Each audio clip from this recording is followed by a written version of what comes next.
નમસ્કાર, નિર્માણ ન્યૂઝની વિશેષ રજૂઆત ઝીરોડ કાર્યક્રમ સાથે હું છું યજ્ઞ ત્રિવેદી। દર્શક મિત્રો, આજે ઝીરોડ કાર્યક્રમમાં ચર્ચા કરવા જવું છે એક બહુ જ મહત્વના મુદ્દાને લઈને કે તહેવારો ટાણે અત્યારે દૂષણ વધી ગયું છે। જુગાર રમવાની જે બાબત સામે આવતી હોય છે અને ક્યાંક લોકો એમ કહેતા હોય છે કે ના સાતમ આઠમ એટલે જુગાર રમવો પડે, પરંતુ કેમ રમવો પડે તે એક સૌથી મોટો સવાલ છે। અને બીજી બાજુ અત્યારના સમયમાં કોઈ પણ તહેવાર હોય, હું એકલો સાતમ આઠમની વાત જ નથી કરતો, કોઈ પણ તહેવાર હોય એને દૂષણની સાથે અત્યારે હાલ તો જોડી દેવામાં આવતું હોય છે। તે પછી ઉત્તરાયણ હોય, દિવાળી હોય કે નવરાત્રિ હોય, તેને એક દૂષણ સાથે અત્યારે જે જોડી દેવામાં આવતું હોય છે તે ચોક્કસ એક સવાલ ઊભા કરે તેવી પરિસ્થિતિ છે। હું આજે આ શો એટલા માટે કરી રહ્યો છું કારણ કે જે પ્રમાણે દારૂ પકડાવાના જે કિસ્સા વધી રહ્યા છે, જુગાર રમવાના જે કિસ્સાઓ અત્યારે તો જે વધી ગયા છે, અને એમ કહેવાય ને કે ના દરેક લોકોએ આ બાબતને એમ કહેવાય કે ધર્મની સાથે અત્યારે તો ગણતા નથી, પરંતુ અન્ય બાબતોમાં અત્યારે તો જે વધારે પડતું ફોકસ આપતો હોય ને તેવું લાગતું હોય છે। ધાર્મિક રીતે તમે ઉજવો એમાં ક્યાં ના છે, પરંતુ આ બધી બાબતો જે અત્યારે વધી ગઈ છે તેને રોકવી પણ બહુ જરૂરી છે। ત્યારે આ તમામ મુદ્દાઓ પર ચર્ચા વિચારણા કરવી છે। ચર્ચા વિચારણા કરવા માટે અમારી સાથે જોડાઈ ગયા છે મુકેશભાઈ ઓઝા કે જેઓ વિશ્લેષક છે, સાથે સાથે જ અશોકભાઈ ગઢવી કે જેઓ નિવૃત્ત પોલીસ અધિકારી છે, સાથે સાથે જ ધર્મેશભાઈ ગામી કે જેઓ સામાજિક કાર્યકર્તા છે। જે આ ત્રણનું સૌથી પહેલાં તો સ્વાગત છે। મુકેશભાઈ, શરૂઆત મારે આજે આપનાથી કરવી છે। મુકેશભાઈ, આપણે તહેવારની વાત કરતા હોઈએ અને તહેવાર કોઈ પણ હોય તેની જોડે એક ધાર્મિક મહત્ત્વ રહેલું હોય છે, પણ અત્યારના સમયમાં તહેવારોની ટાણે આ દૂષણ જે વધી ગયું છે, હું જો ગઈકાલની વાત કરું તો ગઈકાલે પણ ખૂબ જ મોટી માત્રામાં દારૂ ઝડપાયો।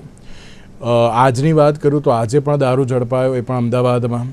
બીજી બાજુ જોવા જઈએ તો જુગારધામો અત્યારે હાલ તો જે ઝડપાઈ રહ્યા છે, એટલે તહેવારોના અત્યારે હાલ તો દૂષણ સાથે જે અત્યારે લોકો સરખાવી રહ્યા છે તે કેટલું યોગ્ય?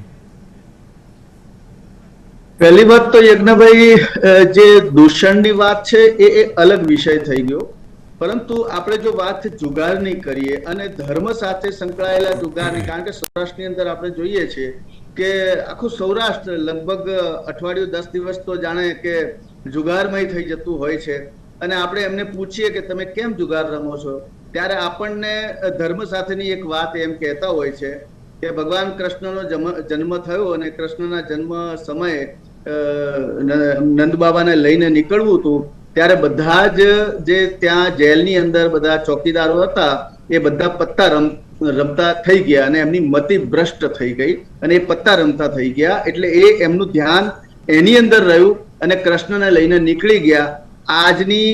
આજની પેઢી એવું કહે છે કે અમારે તો કૃષ્ણને છૂટથી બહાર કાઢવો છે એટલે અમે પત્તા રમવા બેસીએ છીએ। આવી માન્યતાઓ અને નકારાત્મકતા સાથે જુગાર રમતા હોય છે। હા, જુગાર અને રમતમાં બહુ ફરક હોય છે। આપણે જુગાર, આ પત્તા જેવી ઘણી રમતો છે કે આ પત્તા રમીએ પણ પત્તામાં પૈસો ના આવવો જોઈએ, કારણ કે કૃષ્ણ એવમ મતિર્મમ આપણા શાસ્ત્રમાં લખેલું છે કે કૃષ્ણ એ જ આપણી બુદ્ધિ છે, કૃષ્ણ એ જ આપણું જીવન છે। અને જ્યારે આપણે જુગાર રમવાથી થાય છે શું નુકસાન થાય છે? ઘર તૂટે છે, પરિવાર તૂટે છે અને તમારી બુદ્ધિ ભ્રષ્ટ થાય છે। તમે જ્યારે બુદ્ધિ ભ્રષ્ટ થાય છે તમે વ્યસની બનો છો, હતાશ બનો છો, અને આજની યુવા પેઢી જ્યારે સંયુક્ત પરિવારમાંથી બહાર નીકળી ગઈ છે, તૂટી ગઈ છે, ન્યુક્લિયર ફેમિલી તરફ વધી ગઈ છે, અને પછી જ્યારે એ રાતોરાત કરોડપતિ બનવાની લાલસા હોય, ઓનલાઈન જુગાર દ્વારા આપણે જોઈએ છીએ કે દરેકના મોબાઈલની અંદર લાખો કરોડો રૂપિયા લૂંટાઈ રહ્યા છે, પોતાના ઘર બરબાદ થઈ રહ્યા છે, પરંતુ જ્યારે વાત ધર્મ, સંસ્કાર અને પદ્ધતિની આવશે, જુગાર રોકવાની જવાબદારી સમાજની છે, સરકારની છે। નીતિ, નિયમ, કાનૂન, કાયદા આ બધા એના માટે બનાવેલા છે। જે અયોગ્ય છે એ અયોગ્ય છે, તો જે અયોગ્ય છે અને જે લોકો ધર્મનો સથવારો લઈ અને જુગાર રમવાની વાત કરે છે, હવે એમને તો મારે કઈ રીતે સમજાવવું, કારણ કે એમના મગજમાં જે ભૂસું ભરાઈ ગયું છે, એક આખો પંથ કહેવાય, એક આખો સમાજ કહેવાય કે એ રમે છે। હા, ઘણો સુધાર એવો હોય છે કે આપણે ઘરની અંદર રમીએ, પૈસા 4 જણ રમીએ ઘરમાં, આના, પરંતુ આ તમને જુગાર રમતા ઉદ્ભવ સ્થાન ઊભું કરે છે। ભવિષ્યમાં તમે જુગાર થકી તમારું જીવન નિભાવો, જીવન બનાવો, એટલે તમે હારવા જીતવાની ચિંતા ના કરો, પણ લડ્યા રહો, મચ્યા રહો. જુગારમાં દિમાગ લગાવવાનું હોતું નથી.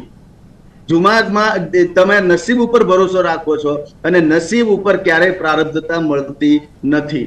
એટલે આ વિષય એવો છે કે જેની આપણે ચર્ચા કરવી હોય તો ઘણો લાંબો સમય છે, પરંતુ આપણા વેદ અને શાસ્ત્રની અંદર લખેલું છે કે કલયુગની અંદર 4 વસ્તુ એનું પ્રમાણ વધારે રહેશે. એમાં મદ્યપાન, જુગાર, વ્યભિચાર અને સોનું. હવે આ 4 વસ્તુઓ આજના કલયુગની અંદર તમે જુઓ, જ્યારે સતયુગ ગયો, દ્વાપર યુગ ગયો, તે સતયુગમાં બિલકુલ નતું. દ્વાપરની અંદર અંશપૂર્વક હતું, ત્રેતાયુગમાં અંશપૂર્વક હતું, દ્વાપરમાં થોડુંક વધ્યું, અને કલયુગની અંદર કીધું કે આ કલયુગની અંદર ધર્મ ની જો જાળવણી કરશે એ જ માણસ જીવશે. એટલે એમાં કહેવાયું છે કે મદ્યપાન, જુગાર, વ્યભિચાર અને સોનું એ કલયુગની અંદર વાસ કરેલો છે, કલયુગના હૃદયમાં વાસ કરેલો છે. અને આ 4 વસ્તુથી જે માણસ દૂર રહેશે એ સાચા અર્થમાં ધર્મને પ્રાપ્ત કરી શકશે. અને આ 4 સાથે જો તમે જોડાયેલા છો, એનો મતલબ કે તમે કલિકાલના યુગમાં ધર્મનું અપમાન કરો છો અને તમે તમારા સંસ્કારનું અપમાન કરો છો, તમે તમારા પૂર્વજોનું અપમાન કરો છો. એટલે આને આ રીતે તો હું લઈ શકું છું. હવે આગામી ડિબેટમાં હું કદાચ સમાજ દર્શન થકી પણ વાત કહેવા બિલકુલ. અને સાથે જ એમ કહેવાય ને કે તહેવાર આવતા હોય છે તો ત્યારે ચેકિંગ પણ વધી જતું હોય છે અશોકભાઈ. પોલીસ દ્વારા તપાસ હાથ ધરવામાં આવે છે, ચેકિંગ કરવામાં આવે છે, અને એ સમયે જે પ્રમાણે એમ કહેવાય ને કે ના જુગારધામો પણ ઝડપાતા હોય છે અને દારૂ પણ અત્યારે તો જે ઝડપાતું હોય છે. પણ એવું ના કહી શકાય કે આ માત્ર તહેવાર ટાણે નહીં, પરંતુ રોજબરોજ આ પ્રકારના ચેકિંગ જો વધી જાય તો આ બધું જ્યાંથી આવતું હોય તે પણ અટકી જાય અને ક્યાંક જુગાર રમવાનું જે લોકો મનસા ધરાવતા હોય તે પણ ક્યાંક બંધ થઈ જાય.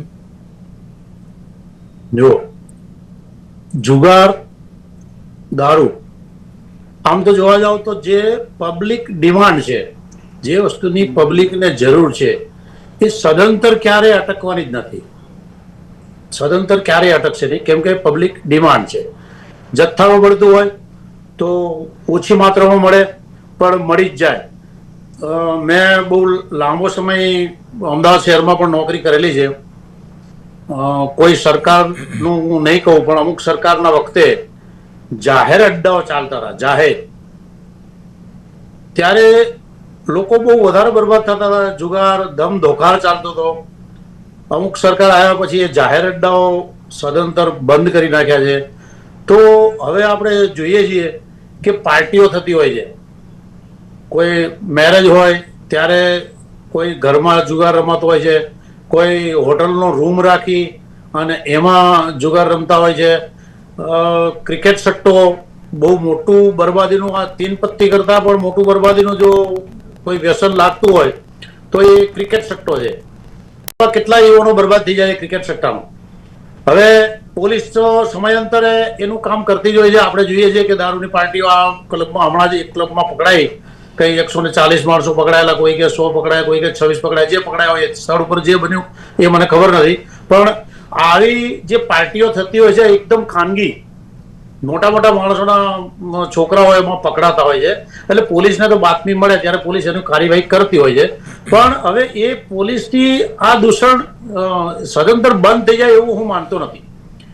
કેમ કે જાહેરમાં કોઈ ચલાવતું હોય તો આપણે માની શકીએ કે પોલીસની મિલીભગત હશે, પણ હવે કોઈના ઘરમાં 10 માણસો ભેગા થઈને જુગાર રમે, ક્રિકેટના સટ્ટાઓ. તમારી વાત સાચી અશોકભાઈ, હું એ વાતથી એગ્રી કરું છું કે ના, જેમ જેમ ખબર પડે એ પ્રમાણે પોલીસ તપાસ પણ કરે. પણ અશોકભાઈ, પહેલેથી જ જો પોલીસ એ પ્રમાણેના સખત પગલાં લઈ લીધા હોય તો હું એમ જ આપને પૂછું છું કે લોકો કરતા ગભરાય સાહેબ. મુકેશભાઈ મારી વાતથી એગ્રી કરશે ને ધર્મેશભાઈ પણ એગ્રી કરશે કે જો પહેલેથી અત્યારે તો જેમ કે ને પોલીસ દ્વારા જો સારામાં સારી કાર્યવાહી અને રેગ્યુલર, હું ના નથી પાડતો અત્યારે નથી થતી, એમ થાય જ છે. જેમ ખબર પડે છે જાય છે રેડ પાડવા માટે, જે દારૂ પકડાય તો દારૂને નષ્ટ કરતા હોય છે, બીજી બાજુ જુગારીયાઓને ઝડપી પણ પાડતા હોય છે. પણ જો આ રેગ્યુલર બેઝ ઉપર અત્યારે થતું હોય તો આ પ્રકારનું કૃત્ય કરતા પહેલા લોકો 10 વાર વિચાર કરશે. હવે જો મારી આપણો કાયદો જે છે ને, એ જુગાર રમતા હોય એને પોલીસ સ્ટેશનથી જામીન મળી જાય અને કોર્ટ સુધી જવાનું જ નથી. બીજી વસ્તુ, બીજી વસ્તુ, રેગ્યુલર પોલીસને તો કેવી રીતે ખબર પડે કે આ ઘરમાં જુગાર રમાય છે? અત્યારે આપણું અમદાવાદ શહેર વિસ્તાર એટલો બધો વધ્યો છે, એક તો જે પ્રમાણેનું પોપ્યુલેશન છે એ પ્રમાણેનું સ્ટ્રેન્થ પોલીસનું બળ એટલું છે નહીં. બીજી વાત કે પોલીસને તો કોઈ ઇન્ફોર્મર, પહેલા એક ઇન્ફોર્મર રહેતા હતા પોલીસ પાસે કે જે ઇન્ફોર્મેશન આપતા હતા. હવે એ ઇન્ફોર્મેશનનો જમાનો લગભગ સમાપ્ત થઈ ગયો છે. હવે જે પોલીસ ગુના શોધી કાઢે છે એ ટેકનોલોજી, મોબાઈલના લોકેશનો એના હિસાબથી શોધે છે. બાતમીદારો જે રહ્યા છે, ઇન્ફોર્મેશન વાળા, એ માણસો હવે ગાયબ થઈ ગયા છે, કોઈ છે નહીં. એટલે હવે આટલી મોટી ઇમારતોમાં કોઈના ઘરમાં દરવાજો બંધ કરીને અંદર જુગાર 10 માણસો રમતા હોય એ પોલીસને ક્યારેય ખબર પડે નહીં. હા, ક્યારે ખબર પડે છે કે રેગ્યુલર રમતા હોય, આજુબાજુ વાળા કોઈ કમ્પ્લેન કરે, આ દારૂની પાર્ટીમાં આવું જ બને છે કે દારૂ પુષ્કળ પીવાતો હોય, 25 માણસો ભેગા થયા હોય, મોટા મોટાથી લાઉડ સ્પીકરો વગાડતા હોય, તો આજુબાજુ વાળા કોઈ કમ્પ્લેન કરે ત્યારે પોલીસ ત્યાં પહોંચે. એટલે દાખલા નથી બેસાડ્યા અશોકભાઈ, એટલે આવું થઈ રહ્યું છે. કાયદો કમજોર છે, સ્વીકારવું પડે. સજાના દાખલા નથી બેઠા એટલે લોકો છૂટતી રમે છે. વાત માનવી પડશે ને. આપણે 2 દિવસ પહેલા જોયું 70,000 નું રોજના હપ્તા પોલીસ ખાતું લેતી હોય, આપણે અખબારમાં જ આવેલું છે. એટલે કેટલું થઈ ગયું છે એના વિશે થોડો પ્રકાશ તો આપો. જી અશોકભાઈ, જી આપનું શું કેવું છે? જો ઉદાહરણરૂપ કાર્યવાહી થઈ હોય તો લોકો ગભરાય ને? નહીં, કાર્યવાહી થાય છે. જો તમે હમણાં એસએમસી નો એક કોન્સ્ટેબલ દારૂ માટે એને જે કંઈ કર્યું, પૈસા લીધા, તો એની સજા બહુ ખૂબ મોટા પ્રમાણમાં એને ગુસ્સીમાં ગુનામાં લઈ લીધો છે. એના અપ્રમાણસરની મિલકતનો ગુનો એસીબી ને પણ તપાસ સોંપી દેવામાં આવી છે. એક કોન્સ્ટેબલ હોવા છતાં તો પબ્લિક ઉપર પણ કાર્યવાહી બરાબર થાય છે. પણ જે દૂષણ છે, બીજી વસ્તુ દારૂ, મેં અગાઉની ડિબેટમાં પણ કીધેલું છે કે આપણી બોર્ડર 4 બાજુ ખુલ્લી છે. જો મધ્યપ્રદેશની બોર્ડર આપણે દાહોદથી મધ્યપ્રદેશ આવી જાય, આ બાજુ તમે જાઓ પાલનપુરથી આગળ તો રાજસ્થાનની બોર્ડર આવી જાય છે, આ બાજુ જુનાગઢથી આગળ જાઓ તમે તો દમણ, દીવની બોર્ડર આવી જાય છે. એટલે આપણે 4 બાજુથી બોર્ડરો ખુલ્લી છે, એમાં ઘણા છીંડા પણ છે. એટલે દારૂ અવારનવાર આવી જાય છે, ગુજરાતમાં વેચાય છે, એમાં નો ડાઉટ. જેમાં ક્યારે પોલીસ ક્યાંય ભળેલી હોય છે, એના સામે એના આક્ષેપો થાય છે અથવા એની મિલીભગત સાબિત થાય છે તો એના માટે સખ્તમાં સખ્ત કાર્યવાહી પણ કરવામાં આવે છે. ઓકે. એટલે ક્યાંક હજુ પણ ઉદાહરણરૂપ કાર્યવાહીની અત્યારે હાલ તો જે જરૂર જોવા મળતી હોય છે. ધર્મેશભાઈ, તહેવારને ધાર્મિકતાની સાથે અત્યારે તો ઉજવવું બહુ જરૂરી છે, પણ લોકો અત્યારે એમ કહે ને કે ના, ધર્મની સાથેની જે આ ઉજવણીની જે બાબત હોય એની આખી વ્યાખ્યા જ બદલી કાઢી છે તેમ. જી યજ્ઞભાઈ, ખૂબ સારી વાત કરી અને સાચી વાત કરી આપે કે જે રીતના ધાર્મિકતાથી કોઈ પણ ઉત્સવ ઉજવાવો જોઈએ, ઉજવાતો હતો આપણે આજથી 25 વર્ષ પાછળ જઈએ તો ખૂબ સારી રીતે લોકો બધા ભેગા થતા, મળતા, સાથે રમતા, ખેલતા, આનંદ કરતા અને પવિત્રતા હતી.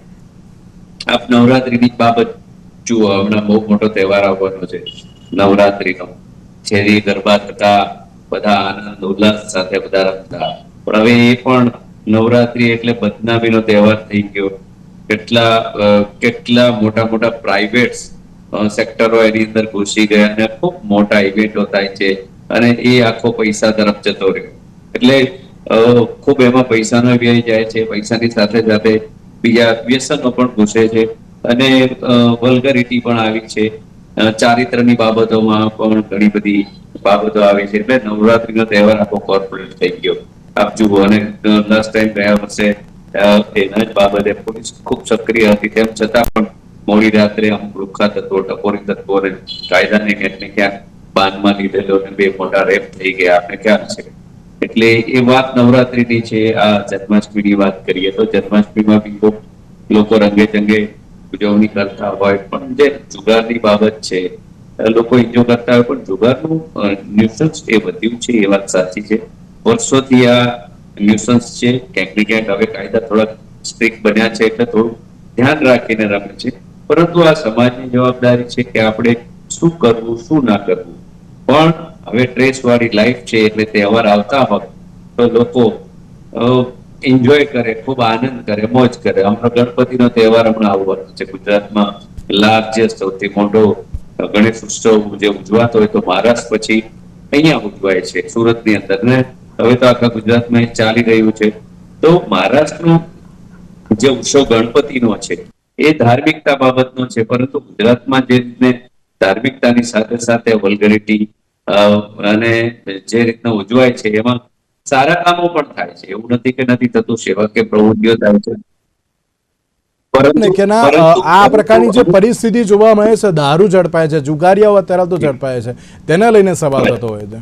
હવે દારૂ તો સમજો કે ગુજરાતમાં એક કેવું કામ છે, ગુજરાતમાં નોર્મલ થઈ ગયું છે દારૂ. એટલે ઓકે, દારૂને તો સરકાર ખુદ ચલાવવા માંગે છે, લીગલ નથી કરતી એટલી જ વાત છે. બાકી દારૂ ગુજરાતમાં ખૂણે ખૂણે મળે છે, એમાં કોઈ સવાલ નથી. અને માનનીય અશોકભાઈ ગઢવી સાહેબે જણાવ્યું કે પહેલાની સરકારમાં દારૂના અડ્ડા ખુલ્લામાં હતા ને હવે અંદર ખાને છે. ટૂંકમાં એમ દારૂના અડ્ડા તો છે, એ તો સ્વીકારવું જ પડે. આજે પણ એટલી જ મોટી સંખ્યામાં દારૂ ગુજરાતની અંદર વેચાય છે. ઉલટા દારૂની ફરિયાદ કરવા વાળા માણસો હોય તો એમના પર હુમલાઓ થાય છે. બુટલેગરો બેફામ થઈ ગયા છે, એ હપ્તા રાજના કારણે થયા છે. એ પણ સત્ય છે, સ્વીકારવું પડે. એટલે એ કોઈ બાબત નથી. દારૂ એક નોર્મલ વસ્તુ થઈ ગઈ છે, નોર્મલ વસ્તુ થઈ ગઈ છે ગુજરાતની અંદર. એ પણ સત્ય છે. વિજિલન્સ પોતાની રીતે કામગીરી કરે છે, ઘણા બધા પીઆઈઓ સસ્પેન્ડ થયા છે. હું આપને રોકવા માંગુ છું. અશોકભાઈ સહેજ તમારો કેમેરો ટિલ ડાઉન કરજો.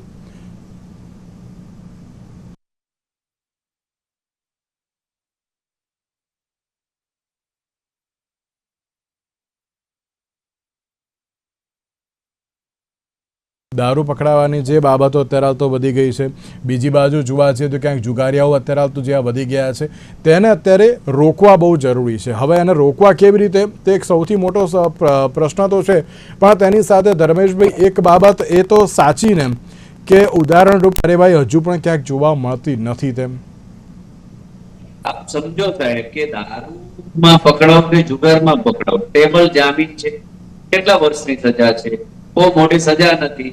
એટલે પોલીસ સ્ટેશનમાંથી તમને જામીન મળી જતા હોય તો માણસની ઓટોમેટિકલી હિંમત ખોલે, એ સ્વાભાવિક છે. તો ભાઈ જ્યાં સુધી કરવું ત્યાં સુધી કરે જ રહે. એમ સુપ્રીમ કોર્ટે કાયદો હળવો કર્યો છે. 7 વર્ષ નીચેની જે કઈ સજાઓ છે તેવા ગુનો કરવા માટે કોઈ પણ માણસ પકડાય એટલે પોલીસ સ્ટેશન પહોંચે, પોલીસ સ્ટેશનમાં મિલી ભગત નાની મોટી થાય તો લઈ જઈને જામીન તરત મળી જ જાય છે. ન આપે તો પણ 24 કલાકમાં મળી જાય છે જામીન. એટલે માણસની છે એ છાતી ખુલી જાય છે અને એના કારણે થોડો આ વધારે ગુનાખોરી તરફ વધ્યો છે. ને આપ ગુજરાતમાં જુઓ, ગુનેગારીનો ગ્રાફ વધ્યો છે.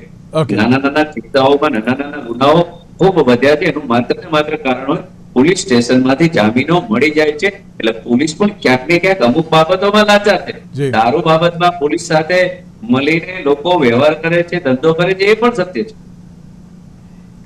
ધર્મેશભાઈ, તો આને રોકવું શક્ય છે કે નહીં? બિલકુલ નહીં. આજની ડિમાન્ડ એન્ડ સપ્લાય ની વાત છે.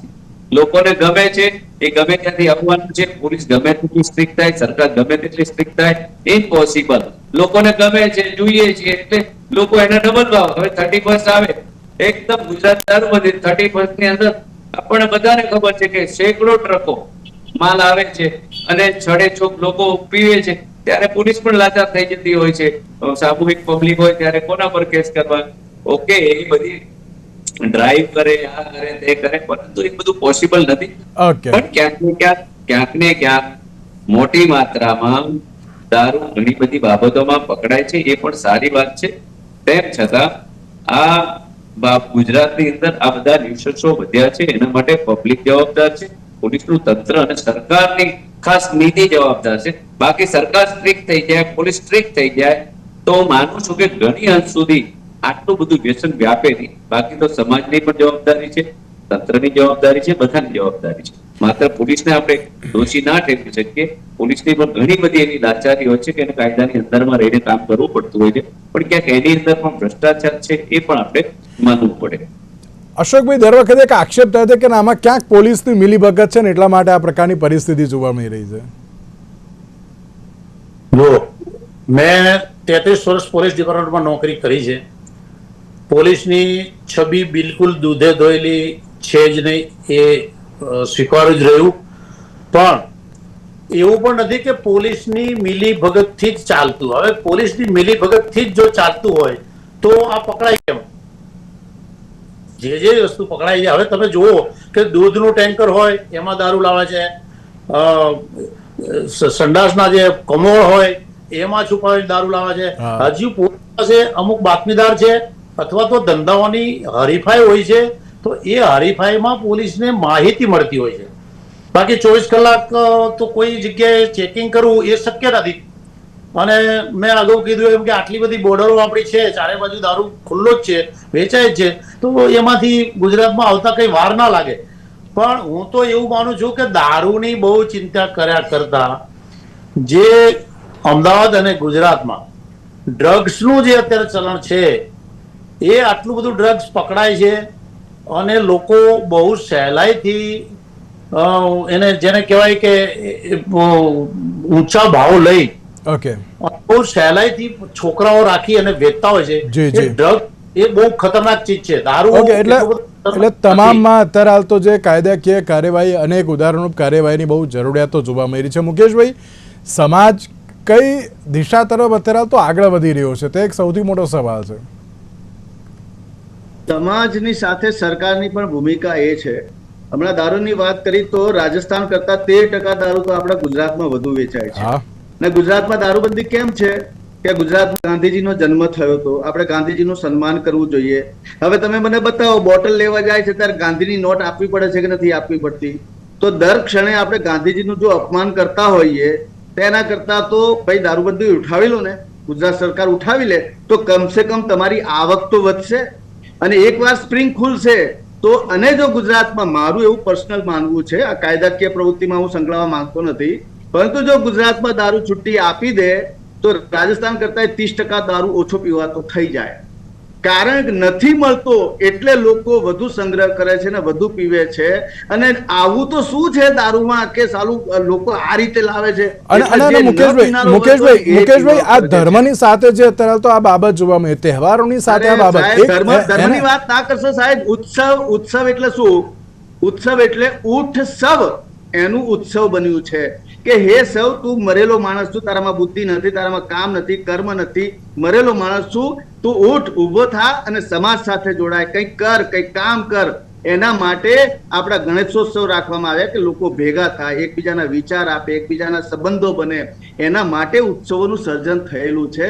જ્યાં ઉત્સવ હોય ત્યાં ભીડ હોય, પરંતુ એનો દુરુપયોગ થઈ રહ્યો છે આપણા દેશમાં. આપણા દેશમાં સરકાર પોતે ઈચ્છે છે કે જુગાર રમે, તીન પત્તી રમે, ટીવીની અંદર એડો કેટલી આવે છે, સરકારને જીએસટી ની આવક થાય છે. અને પછી જયારે બરબાદી થાય છે, સુસાઇડ કરે છે, આત્મહત્યા કરે છે, અખબારોના, ટીવીના, મીડિયામાં હેડલાઇનો આવે છે અને સરકાર હાથ ઊંચા કરી દે છે. તો જે વસ્તુ મૂળ તત્વથી સમજવાની છે એ વસ્તુ તો તત્વ સમજવા તૈયાર નથી. કારણ કે જે આપણે ધર્મની અંદર જ્ઞાન કોણ આપતા હતા? જ્ઞાન ગુરુઓ આપતા હતા. અત્યારે જ્ઞાન મીડિયા, સરકારના મંત્રીઓને જ્ઞાન કોણ આપે? વચેટિયાઓ આપે, પોલીસ વાળા આપે. બધા ડ્રગ્સ, આ ડ્રગ્સ નું આટલું બધું આવ્યું ક્યાંથી? જો ડિમાન્ડ હોય તો સપ્લાય આવે ને. અને પોલીસ વાળાને તો બતાવવું પડે ને, 2-5% તો સમાજને બતાવવું પડે ને કે અમે કામ કરીએ છીએ, અમે દારૂ પકડીએ છીએ. સરકાર આ 5-5 કરોડ 10-10 કરોડ આપીને ચૂંટણી લડતા હોય, એ પૈસા પાછા ઉઘરાવશે ક્યાંથી? આ સત્યતાને કેમ ભૂલે છે સમાજ? કેમ ભૂલે છે? બિલકુલ. એટલે આ ડ્રગ્સથી યુવાધન બરબાદ થઈ ગયું છે. પરંતુ એમાં કેટલી કમાણી છે, લોકો કરોડો, રાતોરાત કરોડપતિ, અબજોપતિ થઈ જાય છે. આગળ 2 નંબરના નાણાંનો વ્યય થાય છે, 2 નંબરના નાણાંનો સંગ્રહ થાય છે. કોઈ ઓફિશિયલ ચેકથી કોઈ ડ્રગ્સ લે છે? નથી લેતું. તો શા માટે સરકાર આટલું સમજે છે? સમજતી નથી. ડ્રગ્સ તો દુકાનના બોર્ડ ઉપર લખેલું છે, ડ્રગ્સ એન્ડ મેડિસિનની શોપ, એમાંય ડ્રગ્સ છુપાયેલું છે. એ તો તમારે કાયદેસર આપવું પડે છે ત્યારે. અને બીજું, સરકારની ઈચ્છા શક્તિ હોય ને સાહેબ, સરકારની ઈચ્છા શક્તિ હોય ને તો એક દારૂની બોટલ ન આવે સાહેબ ગુજરાતમાં. કાયદો એવો કડક હોય ને તો એક બોટલ આપણા ગુજરાતમાં ના આવે, એ માનવું પડવું. પરંતુ સાહેબ એ આપણે જોઈએ છે કઈ પ્રકારની દેશની રાજનીતિ છે, કઈ પ્રકારનું દેશનું ચિત્ર છે. તો એની સામે જે બિચારા નથી પીતા, જે કુટુંબિક પ્રથાની અંદર જેમના પરિવાર તૂટે છે ને, જેનો છોકરો જાય છે ને, જેનો છોકરો ડ્રગ્સની લતે લાગ્યો છે ને, એવા ઉદાહરણોને પેશ કરો અને પોલીસ કર્મીઓ બિચારા શું કરે? પોલીસ કર્મીઓને બાતમી આપવાની, ઇન્કવાયરી કરવા મોકલે તો કે જાઓ તમારે ખર્ચે જાઓ, પેટ્રોલના ખર્ચે બિચારો એક કોન્સ્ટેબલ ક્યાંથી પોસાશે એને? 35 રૂપિયા કે 40 રૂપિયા 45 રૂપિયા રોજનો ખર્ચ આપે. હવે આજના આ યુગના એક કોન્સ્ટેબલનો પગાર 15-20 હજાર પગાર, તો એને ક્યાં ઇન્ટરેસ્ટ હોય કે ભાઈ હું જઉં ત્યાં દરોડો પાડવા, દુશ્મની કરવા જઉં? ક્યાંથી આવશે બાતમીદાર? બાતમીદાર શા માટે દુશ્મની વરે? શા માટે હત્યાઓ થાય? હમણાં થયું જ છે, આપણે બાતમીદારોએ આપેલી અહીંયા ઇન્દોર હાઈવે ઉપર ઘટના ઘટી હતી, એક બુટલેગરે ઉડાડી માર્યો એક માણસને, અંદર ગયા 16 પોલીસ વાળા. બિલકુલ, એટલે સવાલ કેસ થયા. એટલે સવાલ ઘણા બધા છે. જી બિલકુલ, એટલે સવાલ ઘણા બધા છે, પણ એક જ બાબત છે કે જો જે પ્રમાણે મુકેશભાઈએ પણ કહ્યું કે જો સરકારની ઈચ્છાશક્તિ હોય તો અત્યારે કોઈ પણ બાબત આ પ્રકારની ના જોવામાં, એ દારૂ હોય, ડ્રગ્સ હોય કે પછી જુગાર પણ કેમ ના હોય, તો હવે જોવાનું એ રહ્યું કે કેમ આ પ્રકારની પરિસ્થિતિ થઈ રહી છે ને હવે અટકશે પણ ક્યારે. તેની સાથે જ અશોકભાઈ, મુકેશભાઈ અને ધર્મેશભાઈ, આ ત્રણના આભાર અમારી સાથે ચર્ચા વિચારણામાં જોડાવા માટે. તો દર્શક મિત્રો, આજના વિશેષ કાર્યક્રમમાં મને આપશો રજા. નમસ્કાર.